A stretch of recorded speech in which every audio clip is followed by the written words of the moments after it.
ప్రధానంగా పట్టణ ప్రాంతాలు ఈ దేశ జనాభా పట్టణీకరణ చెందుతున్నది. పట్టణాల యొక్క ప్రణాళికలు, పట్టణాల యొక్క మౌలిక వసతులను పెంచడానికి కేంద్ర ప్రభుత్వం ప్రత్యేకమైన దృష్టి పెట్టడం, పట్టణాలలో ముఖ్యంగా మెట్రోపాలిటన్ సిటీస్ మీద ఇంకా ప్రత్యేకమైన దృష్టి పెట్టడం, అందులో భాగంగా హైదరాబాదు నగర విస్తరణకు కేంద్ర ప్రభుత్వం సహకరించడాన్ని తెలంగాణ రాష్ట్ర ప్రభుత్వం స్వాగతిస్తున్నది.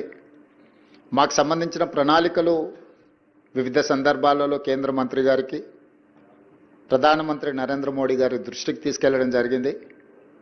మేము ప్రతిపాదించిన ప్రాజెక్టులను చాలా వరకు కేంద్ర ప్రభుత్వం పరిగణలోకి తీసుకొని పరిశీలిస్తున్నది.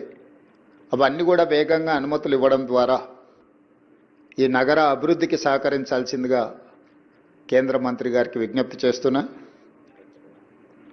అదేవిధంగా తెలంగాణ రాష్ట్రం కూడా తెలంగాణ రైజింగ్ 2047 ఒక బృహత్ ప్రణాళికను తీసుకొని ఈ దేశంలో ఉండే అన్ని రాష్ట్రాలకు తెలంగాణ రాష్ట్రం ఆదర్శంగా ఉండాలని, ఈ దేశంలోనే అభివృద్ధిలో మొదటి రాష్ట్రంగా తెలంగాణ రాలించాలి అని మేము ప్రణాళికలు రచించుకొని ముందుకు వెళ్తున్నాం. డిసెంబర్ 9, 2025 రోజు తెలంగాణ రైజింగ్ 2047 విజన్ డాక్యుమెంట్ని మేము డెడికేట్ చేయబోతున్నాము.